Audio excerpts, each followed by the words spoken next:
عبد الله قال سمعت النبي صلى الله عليه وسلم يقول فہل من مدکر، جو اصل لفظ تھا وہ چھوڑ دیا، باقی پوری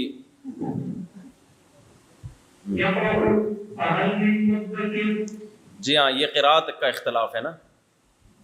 تو اس میں نوح علیہ السلام سے باب سے مناسبت کیسی ہے؟ کیونکہ نوح علیہ السلام کے واقعے کے بعد ہی اللہ نے فرمایا نا وَلَقَدْ يَسَّرْنَا الْقُرْآنَ لِلذِّكْرِ فَهَلْ مِن مُدَّكِرٍ. چلیں آگے. باب قصۃ یاجوج و ماجوج. الباب السابع باب قصة يأجوج ومأجوج وقول الله تبارك وتعالى إن يأجوج ومأجوج مفسدون في الأرض وقول باب الباب الثامن وقول الله عز وجل ويسألونك عن ذي القرنين إلى قوله ذو القرنین، قرن کہتے ہیں کنارے کو نا، تو ذو القرنین کو دو کناروں والا، یعنی مشرق اور مغرب انہوں نے فتح کیا تھا، تو اس لیے ان کو ذو القرنین کہا جاتا ہے. دو سکندر نام کے دو بادشاہ گزرے ہیں، ایک قدیم اور ایک جدید. تو یہ جو ہے نا اسکندر قدیم ہے، یہ جن کا قرآن میں تذکرہ ہے. الیگزینڈر کہتے ہیں نا انگلش میں، الیگزینڈر.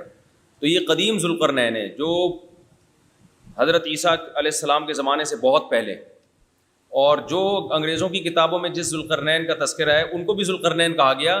اب ان کو ذو القرنین کیوں کہا گیا؟ بعض نے کہا کہ اس لیے کہا گیا کہ وہ پہلے والے اسکندر جو تھے نا انہی کے نام کے مشابہ تھے، تو لقب بھی وہی دے دیا لوگوں نے. واللہ عالم، حقیقت کیا ہے اللہ ہی جانے. تو ایک ذو القرنین وہ ہے جو حضرت عیسیٰ علیہ السلام سے تقریباً 300 سال پہلے گزرے ہیں، وہ دوسرے ذو القرنین ہیں. تو قرآن جس کا ذکر کرتا ہے وہ قدیم ذو القرنین ہے. چلیں.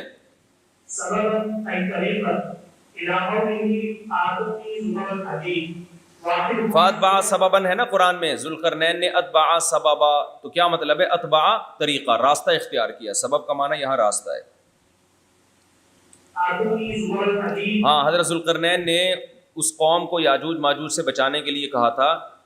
قوم نے کہا کہ یاجوج ماجوج زمین میں فساد مچا رہے ہیں، تو آپ کچھ بندوبست کریں. تو حضرت ذو القرنین نے کہا میں آہنی دیوار کھڑی کر دیتا ہوں یاجوج ماجوج اور تمہارے درمیان، تو تم نے میری مدد کرنی ہے. زبر الحدید، لوہے کی تختیاں دو مجھے.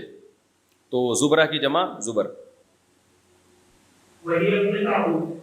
حتى إذا ساوى بين الصدفين يقال عن ابن عباس رضی اللہ عنہما الجبلین. بین الصدف، صدف کہتے ہیں پہاڑ کا جو اوپر کا حصہ ہوتا ہے نا، تو دونوں پہاڑوں کے کناروں کو انہوں نے سیسا پلائی ہوئی دیوار سے پر کر دیا تھا. حضرت ذوالقرنین نے جو دیوار بنائی ہے نا، قرآن سے پتہ چلتا ہے وہ دیوار ایسے بنائی ہے کہ دو پہاڑ تھے، ان کے درمیان وادی، تو درمیان میں وادیوں میں لوہے کی پلیٹیں کھڑی کر کے ان میں سیسا پگھلا کے ڈال دیا. تو اب سوچو اس سے مضبوط کوئی دیوار ہو سکتی ہے؟ یعنی دو پہاڑوں کے درمیان جو سد تھا، جو فرش تھا، اس کو لوہے کی پلیٹیں کھڑی کی، پہلے لوہے پگھلا کے. اس زمانے میں بھی کیسی انہوں نے بھٹیاں لگائی ہوں گی، دیکھو اتنی بڑی بڑی پلیٹیں، اسباب اور وسائل بہت تھے ان کے پاس، تو اس میں سیسا پلائی ہوئی دیوار بنا کے اس کو بالکل پیک کر دیا. تو یہ مطلب ہے. وسدینی وسدینی الجبلین، یہ ایک قرات میں صدفین بھی ہے اور ایک قرات میں سدین بھی ہے. تو امام بخاری دوسری قرات کا مطلب بتا رہے ہیں. صد کہتے ہیں بند کرنا. اچھا سد جب بضم السین ہو تو اس کا مطلب ہوتا ہے لوگ جو آڑ بنا دیتے ہیں، اور صد کا مطلب وہ آڑ جو قدرتی ہو. تو ایک قرات میں سدین بھی ہے، تو سدین کا مطلب بھی جبلین، کیونکہ جبل بھی کیا کرتا ہے؟ رکاوٹ بن جاتا ہے. چلیں. خرجن ای اجرن. ہاں ذوالقرنین سے ان لوگوں نے کہا تھا نا کہ ہم آپ کو خرچ دیں گے، آپ دیوار بنا دیں، ہم آپ کو اس کا کمیشن دیں گے. خراج اور خرچ یہ اسی سے ہے. قال انفخوا حتى اذا جعله نارا قال آتوني افرغ عليه قطرا. ہاں حضرت ذوالقرنین نے فرمایا اب اس میں پھونک مارو، یہاں تک کہ جب اس کو آگ بنا دیا تو فرمایا لاؤ افرغ علیہ قطرا، میں اس میں پگھلا ہوا سیسا ڈالوں گا. قطرہ کا مطلب بتا رہے ہیں اصب علیہ قطرا رصاصا، میں اس پر ڈالوں گا سیسا. دیکھو قطر کا اطلاق تانبے پر بھی ہوتا ہے اور لوہے پر بھی ہوتا ہے، اور رصاص کہتے ہیں سیسا. سیسا پلائی ہوئی جو چیز ہوتی ہے نا قرآن میں بنیان مرصوص، سیسا پلائی ہوئی دیوار کی طرح ہے. ویقال الحدید، حدید کو بھی کہا جاتا ہے. صفر پیتل کو، تانبے کو کہتے ہیں، اور نحاس کہتے ہیں پیتل کو. تو ان پر بھی اس کا اطلاق ہوتا ہے. سمجھ رہے ہیں؟ نحاس کہتے ہیں پیتل کو، صفر کسے کہتے ہیں؟ تانبے کو. تو تانبے اور پیتل اور لوہا سب پر اطلاق ہوتا ہے اس کا. تو کوئی بھی چیز تھی، یا تو تانبے کی تھی یا پیتل کی تھی یا لوہے کی تھی، اس کو پگھلا کے حضرت ذوالقرنین نے اس میں اس خلا کو پر کر دیا. چلیں جی. فما استطاعوا ان يظهروه اي يعلوه. ہاں، یاجوج ماجوج میں اس کی طاقت نہ رہی کہ وہ اس دیوار پہ چڑھ سکیں. یعلوہ، استطاع استفعل من طعت له، کہتے ہیں استطاع یہ جو ہے نا، یہ استطاع یہ استفعل ہے طعت له سے. طاع یطوع طوعا کا معنی فرما بردار بن جانا. قرآن میں ہے نا طوعا او کرہا قالتا اتینا طائعین، تو سین تا ہے. فلذلک فتح استطاع یستطیع، کہتے ہیں اسی وجہ سے اس کو فتح دیا گیا ہے، یعنی تا کو حذف کر دیا گیا ہے اس میں. بھائی باب استفعال میں جب فا کلمے کی جگہ طا آ رہی ہوتی ہے تو ایک لغت یہ کہ تا کو حذف بھی کر دیا جاتا ہے، تو اسی وجہ سے یہ استطاع پڑھا گیا ہے. استطاع سمجھ رہے ہو نا، اصل میں تھا استطاع. تو حمزہ پہ فتح کیوں آیا؟ یہ باب افعال والی حمزہ نہیں ہے، بلکہ یہ فتح اس لیے آیا کہ طا کلمے کی جو تا ہے نا، تا جس کو حذف کیا، اس کی حرکت پیچھے منتقل کر دی حمزہ کی طرف. چلیں. وقال بعضهم استطاع يستطيع. ہاں، اور بعض نے یہی قرات پڑھی ہے، سین تا کو باقی رکھا ہے. وما استطاعوا له نقبا قال هذا رحمة من ربي فإذا جاء وعد ربي جعله دكا. حضرت ذوالقرنین نے فرمایا کہ جب میرے رب کا وعدہ پورا ہو جائے گا، قیامت آئے گی، جعلہ دکا، اللہ اس کو برابر کر دیں گے، یعنی یہ دیوار اللہ توڑ تاڑ کے برابر کر دے گا. اب دکا کا مطلب بتا رہے ہیں، الزقہ بالارض، یعنی اس کو زمین سے چپکا دے گا اللہ تعالیٰ. وناقۃ دکا، اب دکا کی لغوی تحقیق ہے، دکا وہ اونٹنی، جو دکا اس اونٹنی کو کہتے ہیں جس کا کوہان ملا ہوا ہو، یعنی ابھارنا اس کے اندر. والدکداک من الارض مثلہ حتی صلو من الارض وتلبدا، زمین کا دکداک اسے کہتے ہیں مثلہ. مثلہ میں ہو ضمیر لوٹ رہی ہے الملزقی بالارض. بھائی الزقہ بالارض پیچھے گزرا ہے نا، تو اس سے مفہوم کیا ہو رہا ہے؟ الملزق بالارض، وہ حصہ جو زمین کے ساتھ مل جائے. تو مثلہ اس جیسی زمین کو دکداک من الارض کہا جاتا ہے، حتی صلوبہ، جب یہاں تک کہ وہ سخت ہو گئی ہو، وتلبدا اور چپٹی ہو گئی ہو.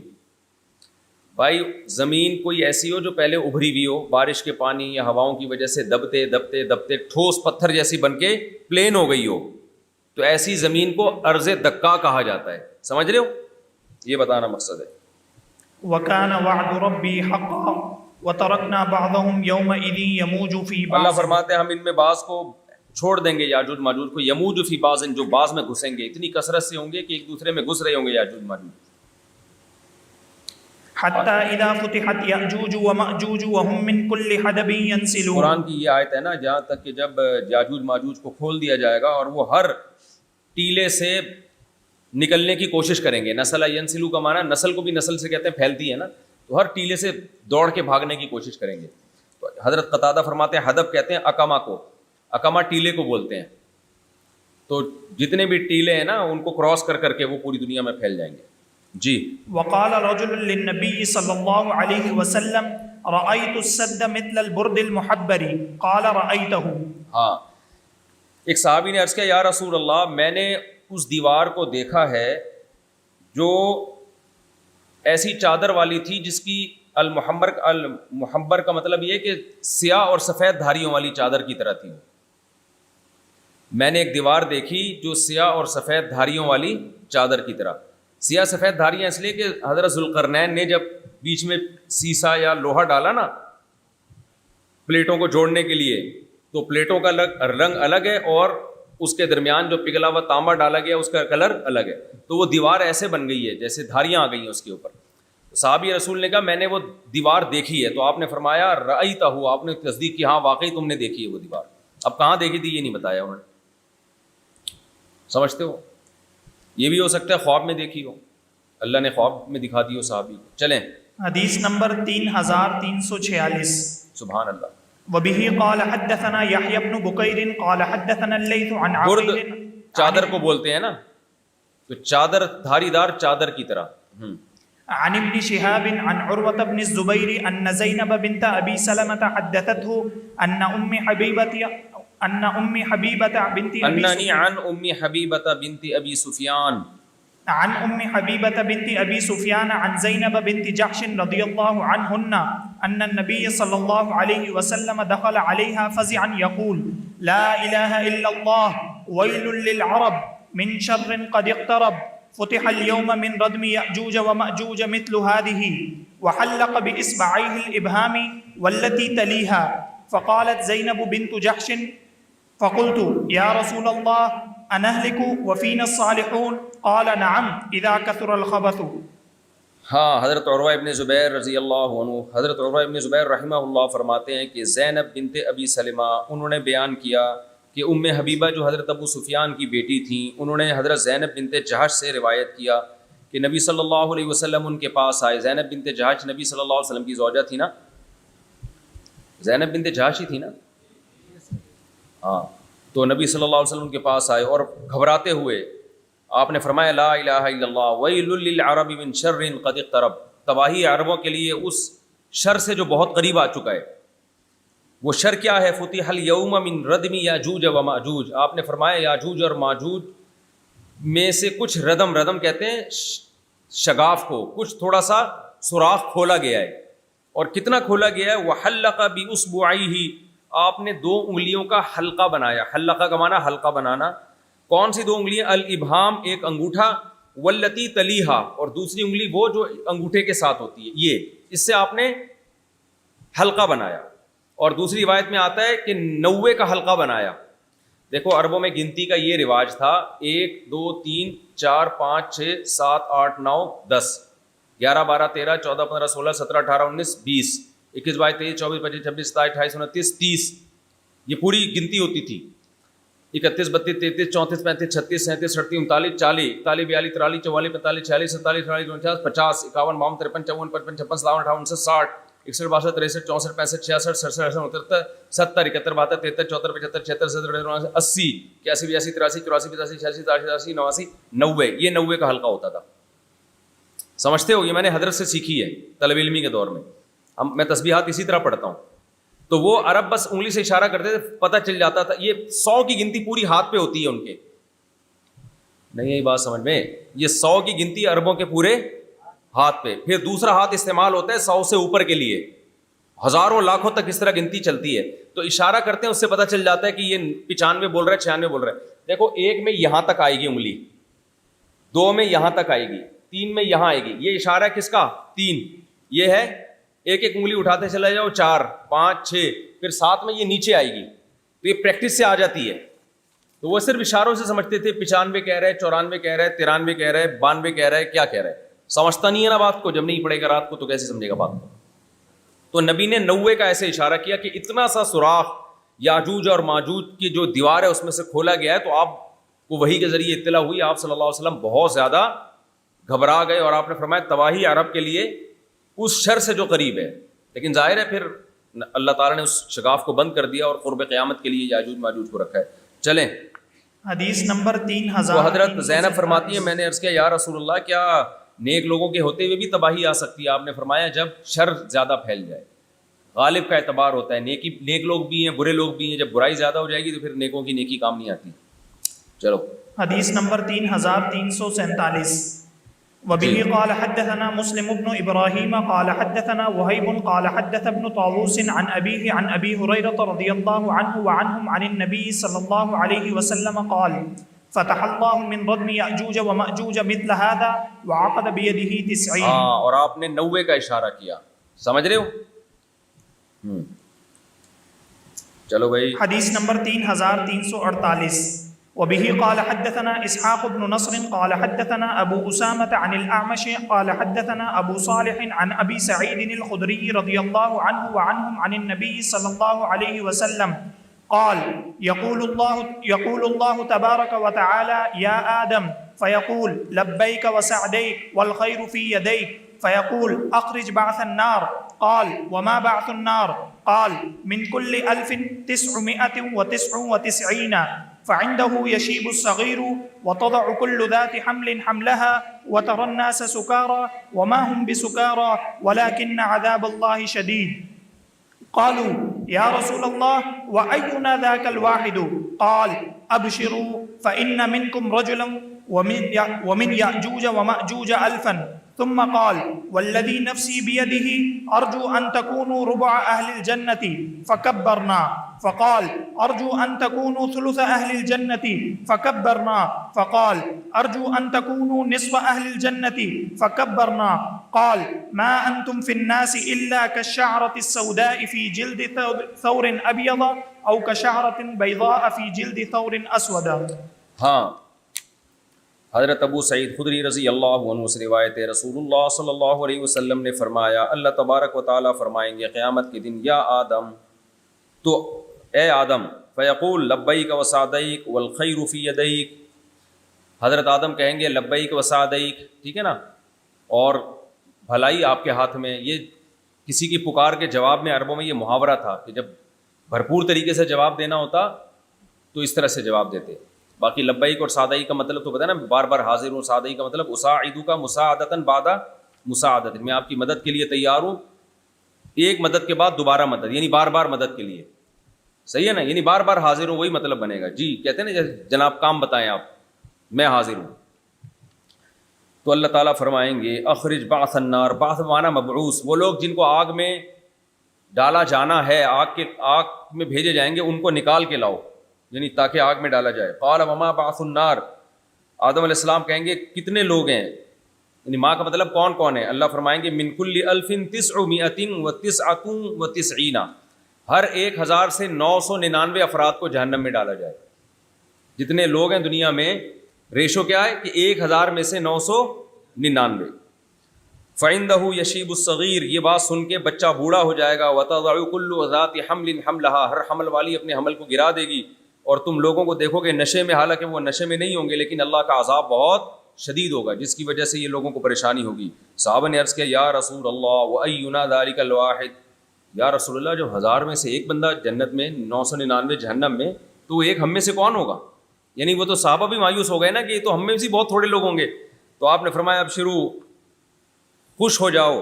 فَإِنَّ مِنْكُمْ رَجُلًا وَمِن يَأْجُوجَ وَمَأْجُوجَ أَلْفًا، فرمایا ایک تم میں سے اور 999 یاجوج ماجوج میں سے. سمجھ میں آ رہی ہے بات؟ یعنی یاجوج ماجوج اتنی کثرت سے ہوں گے کہ 999 تو انہی سے پورے ہو جائیں گے. سمجھ رہے ہیں؟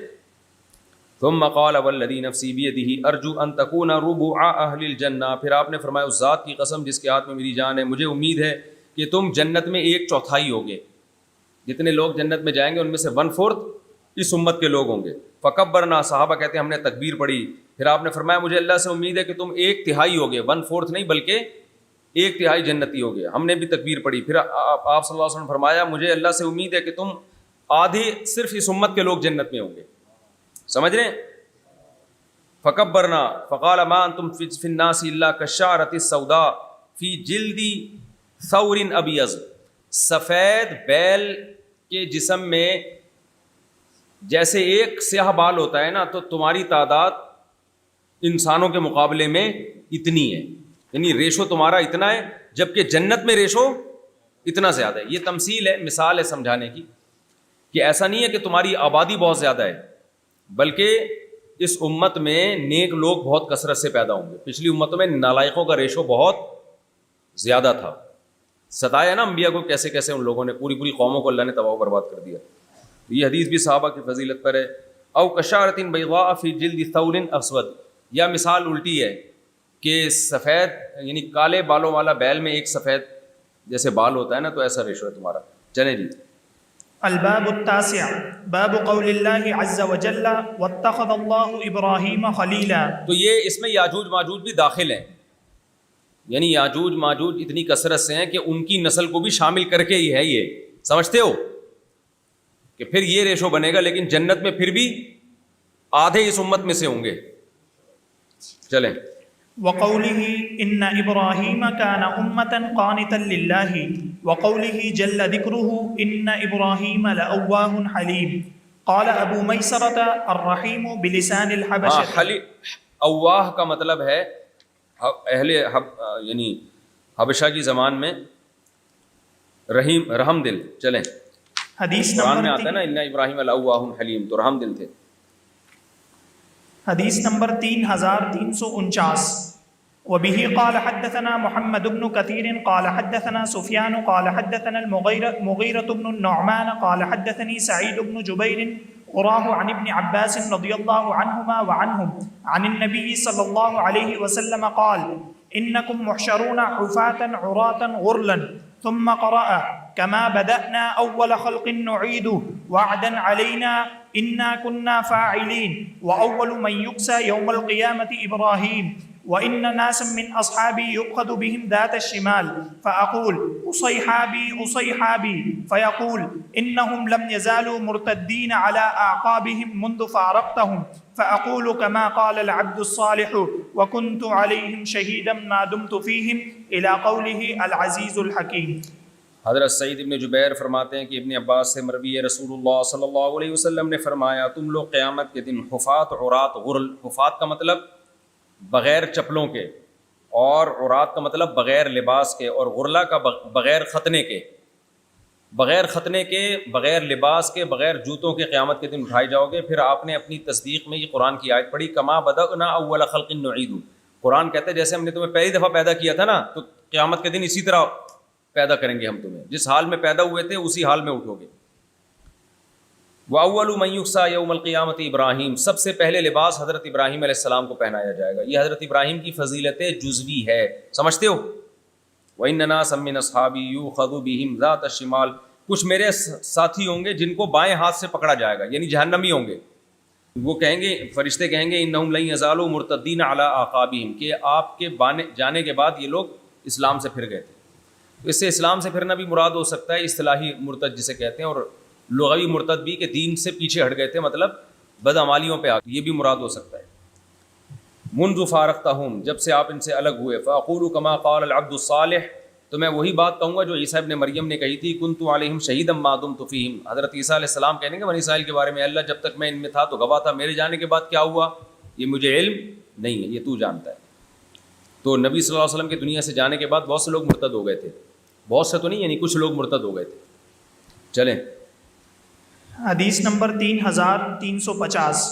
وبه قال حدثنا اسماعيل بن عبد الله قال حدثني اخي عبد الحميد عن ابن ابي ذئب عن سعيد المقبري عن ابي هريره رضي الله تعالى عنه عن سعيد المقبري عن ابي هريره رضي الله تعالى عنه عن النبي صلى الله عليه وسلم قال يلقى ابراهيم اباه آزر يوم القيامه وعلى وجه آزر قطره وغبره فيقول له ابراهيم الم اقل لك لا تعصني فيقول ابوه فاليوم لا اعصي فيقول ابراهيم يا ربي انك وعدتني الا تخزني يوم يبعثون فاي خزي اخزى من ابي الابعد فيقول الله ابی الابعد نہیں بھائی، ابی الابعد من ابي الابعد فيقول الله اني حرمت الجنه على الكافرين ثم يقال يا ابراهيم ما تحت رجليك فينظر فاذا هو بذيق متلطخ فيؤخذ بقوائمه فيلقى في النار. یہ ماشاءاللہ لگ رہا ہے تیاری کر کے آئے ہو، صحیح طرح سے عبارت پڑھ رہے ہیں آج. جہاں وقف کرنا ہے وہاں وقف. بعض طلبہ ایسے پڑھتے ہیں پتہ نہیں چل رہا ہوتا کہ ان کو خود بھی سمجھ میں آ رہا ہے کہ نہیں آ رہا. جب عبارت پڑھو نا تھوڑا سا پہلے دیکھ لیا کرو. اچھا بھائی، حضرت سعید مقبوری کہتے ہیں حضرت ابو ہریرہ رضی اللہ عنہ سے روایت کرتے ہیں کہ نبی صلی اللہ علیہ وسلم نے فرمایا ابراہیم علیہ السلام اپنے والد آزر سے قیامت کے دن ملاقات کریں گے، اور آزر کے چہرے پر قطرہ سیاہی ہوگی اور غبرہ غبار ہوگا. جو نافرمانوں کے چہرے پر ہوتا ہے نا ایک سیاہی. تو ابراہیم علیہ السلام کہیں گے الم اقل لک لا تعصنی، اے میرے ابا میں نے آپ کو کہا نہیں تھا کہ میری مخالفت مت کریں. سورہ مریم میں ہے نا.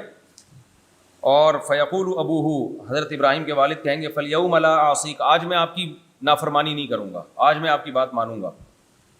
تو ابراہیم علیہ السلام اللہ سے سفارش کریں گے اے اللہ انک وعدتنی اللہ تخزنی یوم یبعثون، اے اللہ تو نے مجھ سے وعدہ کیا تھا کہ تو مجھے قیامت کے دن رسوا نہیں کرے گا. فَأَيُّ خِزْيٍ أَخْزَىٰ مِنْ أَبِي الْأَبْعَدِ، اس سے بڑی رسوائی کیا ہو سکتی ہے کہ ایسے باپ سے جو ابعد یعنی اللہ کی رحمت سے دور ہو. یعنی بیٹے کے لیے تو سب سے بڑی رسوائی یہی ہے کہ اس کے باپ کو اللہ کی رحمت سے دور کر دیا جائے. تو اللہ تعالیٰ فرمائیں گے انی حرمت الجنت علی الکافرین، اے ابراہیم میں نے کافروں پر جنت کو حرام کر دیا ہے. ثم یقال، پھر کہا جائے گا یا ابراہیم ما تحت رجلیک، تیرے دونوں پاؤں کے نیچے کیا ہے. فینظر فاذا هو بذیخ متلطخ. ذیخ کہتے ہیں گو کا جو نر گو ہے نا, نر گو, گو میں مادہ ہوتی ہے ایک نر ہوتی ہے, تو نر گو متلطخ لپٹے ہوئے کیچڑ میں, یا جیسے گو نہیں کیچڑ میں لپٹی ہوئی ہوتی ہے, تو یعنی ابراہیم علیہ السلام کے والد کی شکل کو اللہ تبدیل کر دیں گے تاکہ حضرت ابراہیم کو والد پہ ترس نہ آئے. ہوتا ہے نا انسان اسی شکل کو دیکھ, تو اللہ تعالیٰ ان کی شکل کو تبدیل کر کے جہنم میں ڈال دیں گے. فیوخذ بقوائمہ, پھر ان کو پاؤں سے پکڑا جائے گا, فیلقی فی النار, اور آگ میں ڈال دیا جائے گا. اللہ تعالیٰ محفوظ رکھے بھائی. چلیں حدیث نمبر 3351. قال حدثنا يحيى بن سليمان قال حدثني ابن وهب قال أخبرني عمرو أن بكيرا حدثه عن كريب مولى ابن عباس عن ابن عباس رضي الله عنهما وعنهم قال دخل النبي صلى الله عليه وسلم البيت فوجد فيه سورة إبراهيم وسورة مريم فقال أما هم فقد سمعوا أن الملائكة لا تدخل بيتا فيه سورة وهذا إبراهيم مصور فما له يستقسم. ہاں, حضرت ابن عباس فرماتے ہیں کہ نبی صلی اللہ علیہ وسلم گھر میں داخل ہوئے تو وہاں حضرت ابراہیم کی صورت اور مریم کی صورت دیکھی. عیسائی لوگ بناتے ہیں نا بھائی, حضرت مریم کی بھی شبیہ بناتے ہیں, حضرت عیسیٰ کی بھی, تو انہوں نے بنائی ہوئی تھی حضرت مریم کی بھی اور حضرت ابراہیم کی بھی. تو آپ صلی اللہ علیہ وسلم نے فرمایا کہ یہ لوگ ایسے ہیں, یعنی قریش نے بنائی ہوئی تھی یہ صورت, یہ عیسائیوں نے نہیں. بیت اللہ میں قریش نے مجسمے بھی بنائے ہوئے تھے ان کے, اور شکلیں بھی بنائی ہوئی تھیں ابراہیم, اسماعیل علیہ السلام اور مقدس لوگوں کی, جن میں حضرت مریم بھی. آپ نے فرمایا کہ فقط سمعوا, یہ لوگ سن چکے ہیں, ان الملائکۃ لا تدخل بیتا فیہا صورۃ, کہ فرشتے اس جگہ میں داخل نہیں ہوتے جہاں تصویر ہو. اس سے پتہ چلتا ہے کہ یہ تصویر کا حرام ہونا صرف اسلام میں نہیں ہے. حضرت مفتی تقی عثمانی صاحب کی ایک, میں نے طالب علمی کے دور میں, ابھی بھی ہم طالب علمی ہیں لیکن جب اصلاحی طالب علم تھے اس دور میں, ہم نے حضرت کی ایک تحریر پڑھی تھی, اس میں انہوں نے ثابت کیا تھا کہ تصویر سازی یہ تمام امتوں میں حرام رہی ہے. سمجھتے ہو, یہ تمام امتوں میں حرام رہی ہے, صرف اسلام میں حرام نہیں ہے. تو انہوں نے تصویریں بنائی ہوئی, تو آپ نے فرمایا کہ انہوں نے سنا نہیں کہ فرشتے ایسی جگہ پہ داخل نہیں ہوتے جہاں تصویر ہو. ہذا ابراہیم مصور, فرمایا یہ ابراہیم ہے جن کی انہوں نے تصویر بنائی ہوئی ہے. فما لہ یستقسم, ابراہیم کو اس سے کیا کہ وہ استقسام کرے. استقسام کیا ہوتا تھا؟ استقسام کا مطلب طلب القسمہ, سینتا طلب کے لیے تقسیم طلب کرتے تھے. تیر جیسے آج کل استخارہ نکالا جاتا ہے نا, یہ آ گیا تو کر لو, یہ نہیں آیا تو نہیں کرو, تو وہ ایسے استخارہ کرتے تھے کہ تیروں پہ 3 تیر لیتے تھے. کہیں کوئی کام کرنا ہے نا, ایک تیر پہ لکھا کر لے, دوسرے تیر پہ لکھا نہیں کر, تیسرے پہ کچھ بھی نہیں. اب سمجھ میں نہیں آ رہا کہ یہ کام کروں نہ کروں, تو وہ تیروں کو آپس میں گھماتے تھے کوئی خاص طریقے سے, پھر تیر اٹھا کے دیکھتے تھے, اگر اس پہ آیا کہ کچھ بھی نہیں ہے تو اس کا مطلب یہ کینسل ہو گیا, دوبارہ سے استخارہ ہوگا. پھر جب آیا تو کر لے, اس کا مطلب کر لے, آیا کہ نہیں کر تو اس کا مطلب نہیں کر. تو اس کو بڑا مقدس سمجھتے تھے اور کہتے تھے اس سے ہمیں 100% درست نتیجہ ملے گا, حالانکہ اس کے درست نتیجے کے ہونے پر کوئی شرعی دلیل نہیں تھی. تو اور وہ تیر انہوں نے ابراہیم علیہ السلام اور اسماعیل علیہ السلام کے بت بنا کے ان کے ہاتھوں میں بھی پکڑائے ہوئے تھے, وہ تیر جو استقسام والے تیر ہوتے ہیں. تو اس لیے نبی نے فرمایا کہ ابراہیم کو اس سے کیا کہ وہ استقسام کریں. ابراہیم علیہ السلام تو ایسی جاہلانہ رسومات کو نہیں مانتے. یعنی انہوں نے 2 جرم کیے, ایک تو ابراہیم کا مجسمہ بنایا, یہ بڑا جرم, دوسرا اپنی غلط رسم کی تائید کے لیے وہ تیر ابراہیم کے ہاتھ میں پکڑا دیا, اس بت کے ہاتھ مجسمے میں پکڑا دیا. تو آج بھی جو ہمارے یہاں اوٹ پٹانگ قسم کے ٹوٹکے ہو رہے ہیں نا, یہ بھی پتہ چلتا ہے کہ یہ بھی گناہ کی چیزیں ہیں. لوگ کہتے ہیں نا اس میں حرج کیا ہے, تجربہ ہے. بھائی جب تک کسی چیز کی شرعی دلیل یا عقلی دلیل نہیں ہوگی اس کو کرنا شریعت میں حرام ہوگا, کیونکہ وہ توہم پرستی ہے. اور یہ جو آج کل استخارے کیے جا رہے ہیں اس کا حرام ہونا بھی اسی سے ثابت ہوتا ہے. بے شک آپ دعا پڑھ رہے ہو, آپ سو رہے ہو, لیکن اس کی شرعی دلیل کیا ہے کہ استخارہ جب آپ کرو گے تو آپ کو اشارے ملیں گے؟ اس کی کیا دلیل ہے؟ کوئی ہے قرآن و سنت میں؟ یہ تو آپ نے خود ہی فرض کر لیا. ابے جو حدیث میں جو استخارہ ہے وہ تو اتنا ہے کہ استخارے کی دعا پڑھ لیں بس ختم, وہ دعا ہے, اللہ قبول کر لے گا دعا. اس میں کہیں بھی نہیں ہے کہ مجھے بتا دے, یعنی اشارے ملنا شروع ہو جائیں. تو یہ اشارے تو ہمارے گڑے ہوئے ہیں نا.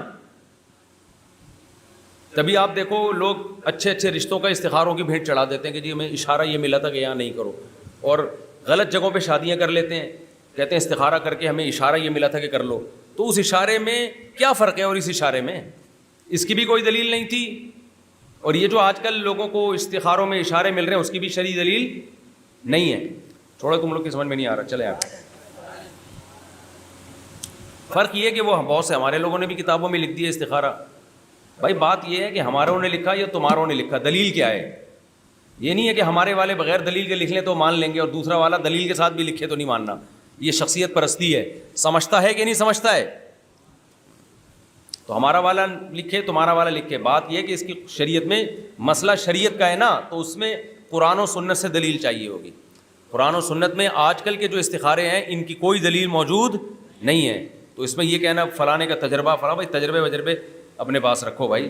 جب شریعت کی بات ہوگی تو شرعی دلیل چاہیے ہوگی. تو یہ استخارے بھی جہالت ہیں. دعا پڑھ کے سوتے ہیں, پازیٹیو آ گیا تو کر لیا, نیگیٹو آئے تو نہیں کیا. تو اس میں بہت سارے اچھے اچھے رشتے خراب ہو جاتے ہیں, لوگوں کے تباہی بربادی ہو جاتی ہے. بعض لوگ تو حکومت استخاروں کے ذریعے چلا رہے تھے. استخارہ کیا, اس کو چیف بنا دیا جائے تو پازیٹیو آیا تو بنا دو, نیگیٹو آیا تو نہیں بناؤ. بیڑا غرق ہو جائے گا. ہو گیا, اب ہوگا کیا؟ وہ استخارے چل رہے ہوں گے ابھی بھی. آئندہ کیا کرنا ہے, چلیں. حدیث نمبر 3352. میری ایک جگہ جب میں دوسری شادی کے لیے پیغام بھیجا تو بہت سے لوگوں نے کہا استخارہ نکالو. میں نے کہا میں استخارہ نکالوں, پتہ چلا نہیں نکلا تو میں تو شادی سے رہ جاؤں گا.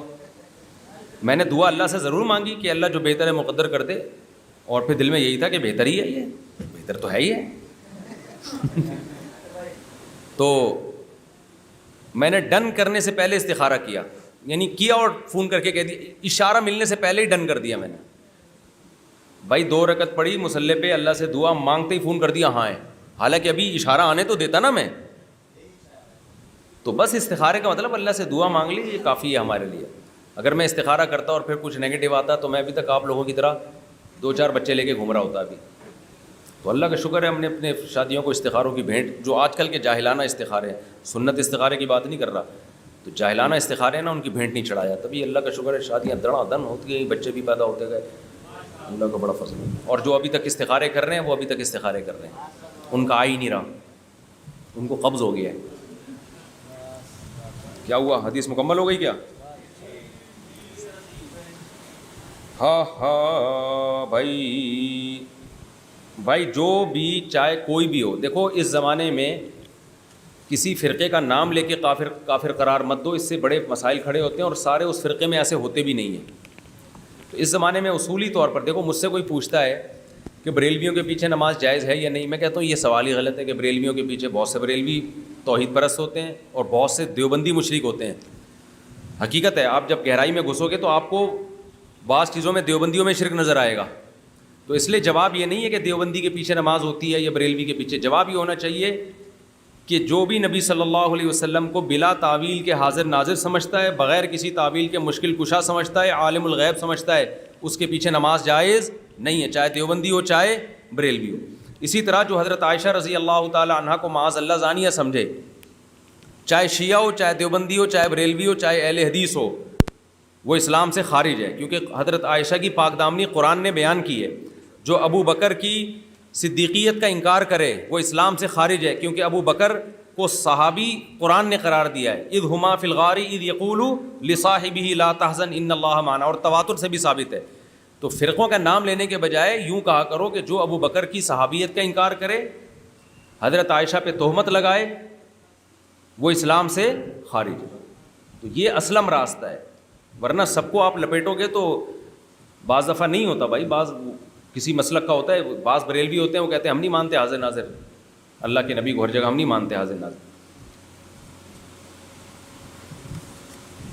ماہ محرم کے پہلے 10 دنوں میں ایام میں اور یوم عاشورہ والے دن بال کٹوانا, ناخن تراشنا, نکاح کرنا کیسا کام ہے؟ بالکل جائز ہے, کوئی حرج نہیں ہے. اچھا, ہم جب محرم میں نکاح کرتے ہیں تو لوگ ہمیں کہتے ہیں کہ ضرورت کیا تھی بھائی؟ ٹھیک ہے, تمہارے یہاں محرم میں نکاح کرنا جائز ہے, فرض تو نہیں ہے نا, تو آپ کسی اور مہینے میں کر لیتے. بات اصل میں یہ ہے کہ اسلام میں یہ حکم ہے کہ اللہ کے حلال کو حلال سمجھنا فرض ہے. ایک یہ ہے کہ آپ کا محرم میں نکاح ویسا ہی نہیں تھا, آپ کا نکاح ہی ربیع الاول میں تھا, تو چلو پھر ربیع الاول میں, لیکن تاریخ طے ہوئی محرم کی, آپ نے محرم کی وجہ سے ڈیلے کر دیا, اس کا مطلب آپ اللہ کے حلال کو کیا سمجھ رہے ہو؟ حرام. اس پہ تو ہمارے پاس نصوص ہیں قرآن مجید کی. مشرکین مکہ نے حرام کو حلال کو حرام کیا تھا نا, بہت ساری چیزوں کو. کلوا من الطیبات, قرآن نے کہا کھاؤ بھائی. تم کیسے ان چیزوں کو اپنے اوپر حرام کرتے ہو؟ نبی صلی اللہ علیہ وسلم نے شہد کھانے پر پابندی لگا دی. آپ نے فرمایا لیما تحرم ما احل اللہ لک, جس چیز کو اللہ نے حلال کیا آپ کیوں حرام کر رہے ہو؟ سمجھ میں آ رہی ہے بات؟ تو اگر کسی کی نکاح کی ڈیٹ ہی ربیع الاول میں رکھی گئی ہے ویسے ہی تو وہ ٹھیک ہے, ربیع الاول میں کریں, محرم میں کرنا فرض نہیں ہے, لیکن اس کے لیے سوٹیبل ٹائم محرم تھا, محرم ہونے کی وجہ سے وہ ڈیلے کر رہا ہے تو پھر وہ گنہگار ہوگا, کیونکہ وہ اللہ کے حلال کو عملاً کیا کر رہا ہے؟ حرام. محرم میں نکاح حلال ہے اللہ کی طرف سے, آپ عملاً اس کو حرام کر رہے ہو, تو آپ پہ لما تحرم ما احل اللہ لک والی آیتیں صادق آئیں گی آپ کے اوپر. سمجھتے ہو؟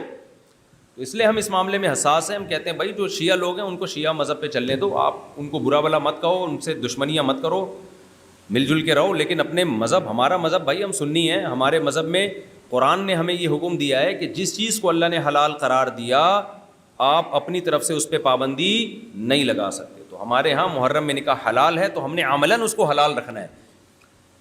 کل ہمارے گھر میں ماسی آئی, وہ گھر والوں سے کہہ رہی ہے, ہمارے بچوں سے بھی, کہ محرم میں مہندی لگانا حرام ہے, ہم لوگ نہیں, ماسیاں محرم میں نہیں مہندی لگاتی. میں نے گھر والوں کو بولا اس کو بتاؤ کہ تم پوری شیعہ ہو جاؤ بھائی, ایک مسلک کو فالو کرو, کیونکہ اب یہاں پر دیکھو ایک عورت کا دل چاہ رہا ہے مہندی لگانے کا, ایک ہے کہ ایک عورت نے لگانی نہیں ہے, محرم میں کوئی تقریب ہی نہیں آ رہی, تو وہ ایک الگ بات ہے. لیکن محرم میں کوئی تقریب ہے, اس کا دل چاہ رہا ہے تیار ہونے کا, مہندی لگانے کا, لیکن وہ محرم کو منحوس سمجھنے کی وجہ سے اس مہندی کو ڈیلے کر رہی ہے, اب وہ کیا ہوگی؟ گناہ گار ہوگی, کیونکہ لما تحرم ما احل اللہ لک, اللہ نے جس چیز کو حلال کیا آپ کیسے اس کو حرام کر رہے ہو؟ سمجھتے ہو کہ نہیں سمجھتے؟ تو اس لیے محرم میں بھائی ہم تو نکاح بھی کریں گے, ہم تو خوشی بھی منائیں گے. جو شیعہ لوگ ہیں ان کا اپنا مذہب ہے, ان کو چلنے تو بہت ساری چیزیں ہم شیعوں کی فالو تھوڑی کرتے ہیں, وہ 2 نمازیں اکٹھی پڑھتے ہیں, ہم پڑھتے ہیں کیا؟ تو جیسے ہم اس میں ان کی بات نہیں مان رہے تو باقی چیزوں میں کیوں مان رہے ہیں؟ نہ ہم ان کو مجبور کر رہے ہیں کہ وہ محرم میں خوشی منائیں, بھائی ان کا مذہب ہے, وہ جو مرضی کریں. سمجھتے ہو؟ پھر ہم سنی ہیں بھائی, ہم اپنے اس پہ چلیں گے. استاد جی بعض لوگ کہتے ہیں کہ یاجوج ماجوج ترک ہیں, آیا سچ ہے؟ پتہ نہیں بھائی, یاجوج ماجوج کو تو اللہ نے بند کیا ہوا ہے دیوار کے پیچھے. حدیث کے ظاہر سے یہ پتہ چلتا ہے کہ وہ قرب قیامت وہیں نکلیں گے, سے لگتے تو ہیں دیکھنے سے. کیا یاجوج ماجوج میں بھی ایسے لوگ ہوں گے جو جنت میں جائیں گے؟ کیونکہ ان کی بھی تعداد بتائی جا رہی ہے. دوسرا سوال دوسری حدیث میں ہے کہ کل 120 صفیں بنیں گی اہل جنت کی, تو اس میں سے 80 میری امت کی ہوں گی, یا پھر صرف امتیوں کی 120 بنیں گی؟ دیکھیں جنتیوں کی جو 120 صفیں ہوں گی نا, جنتیوں کی پچھلی اور اگلی امت ملا کے, تو اس میں 80 صفیں صرف اس امت کی ہوں گی. تو اس سے پتہ چلتا ہے کہ آدھے سے بھی زیادہ ہوں گے. اس حدیث میں تو تھا نا کہ آدھے, اس سے پتہ چلتا ہے کہ آدھے سے بھی زیادہ ہوں گے. کیا بھائی دیکھو حدیث میں تو عدد کا مفہوم کا اعتبار ہی نہیں ہوتا. یہ مضمون تو 20 دفعہ بیان کر چکا ہوں کہ حدیث میں نصف ربع یہ مفہوم کا اعتبار نہیں ہوتا. نبی صلی اللہ علیہ وسلم کو جس وقت جو علم تھا آپ نے بتا دیا, تبھی تو آپ دیکھو آپ نے پہلے فرمایا 1/4, پھر آپ نے فرمایا 1/3, پھر آپ نے فرمایا آدھی. تو عدد کا اعتبار نہیں ہوتا, عدد کے مفہوم مخالف کا اعتبار نہیں ہوتا حدیث میں. حضرت عمر کی وفات یکم محرم الحرام کو مشہور ہے, اس پر کوئی دلیل موجود ہے؟ اس میں مولانا اسماعیل ریحان صاحب نے اچھا کلام کیا ہے, زیادہ راجے یکم محرم نہیں ہے, اس پہ ان کی کتاب میں آپ ڈیٹیل سے پڑھ سکتے. کیا بتایا؟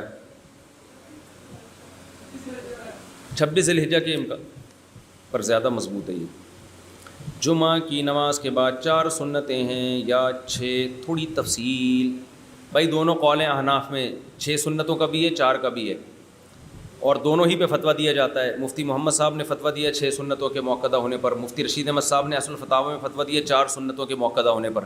سمجھتے ہو؟ تو میں جو لے رہا ہوں قول وہ حضرت مفتی رشید احمد صاحب کا قول لے رہا ہوں, انہوں نے خود نہیں کیا, یعنی فقہا کے حوالے سے نقل کیا ہے. تو 4 سنتوں کا قول اس لیے بھی زیادہ ہے کہ جمعے کے دن لوگ بہت تھک جاتے ہیں, خطبہ ہوتا ہے, تھکاوٹ ہوتی ہے, اس کے بعد 6 سنتیں پڑھنا لوگوں کے لیے بہت مشکل ہوتا ہے.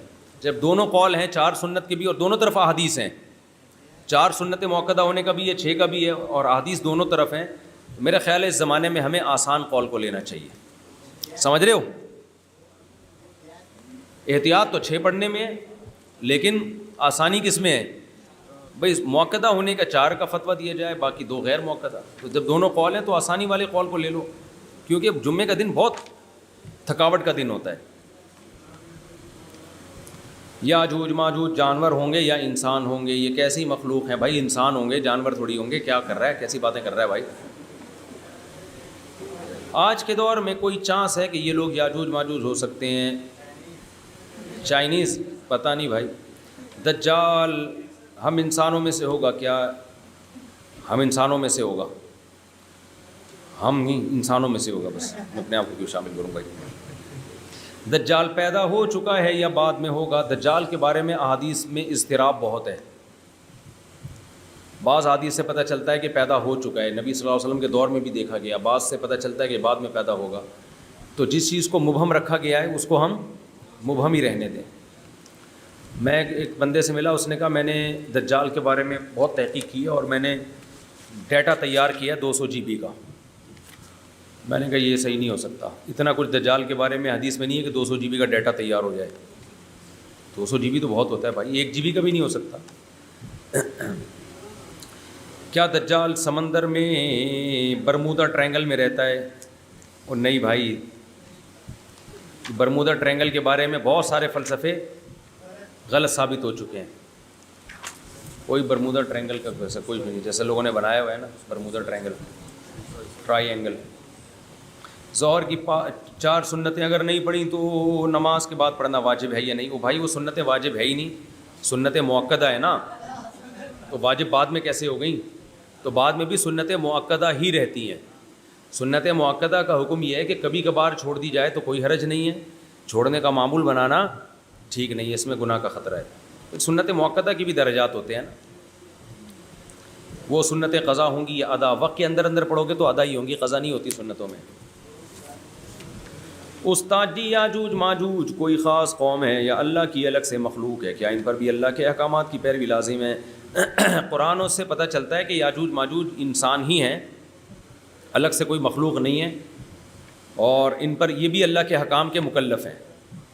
اللہ تعالیٰ ایسی مخلوق کیوں کر پیدا کر سکتے ہیں جس کا کوئی فائدہ ہی نہیں ہے، محض فساد اور نقصان پہنچانا ہے؟ دیکھو فساد اور نقصان بھی فائدہ ہے، سمجھ رہے ہو؟ فساد ایسی مخلوق اللہ نے پیدا کی جو فساد ہی پھیلائے گی، تو اس میں کیا فائدہ ہے؟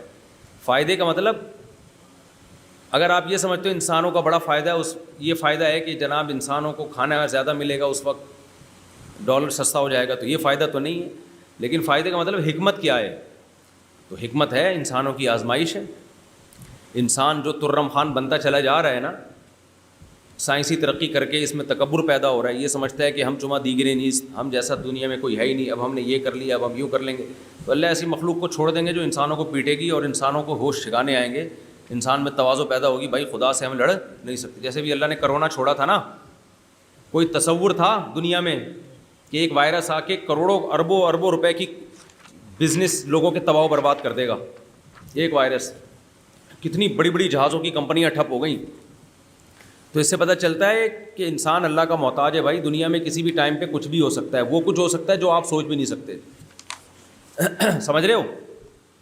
تو یاجوج ماجوج بھی جب نکلے گا، ایک تو اسلام کی حقانیت ہوگی، لوگوں کو پتہ چل جائے گا کہ نبی صلی اللہ علیہ وسلم نے جو پیش گوئیاں کی تھیں وہ برحق ہیں. اور دوسرا، انسانوں کو جب طبیعت سے کوٹیں گے نا تو پھر انسان مائل ہوں گے اللہ کی طرف. اللہ بچائے.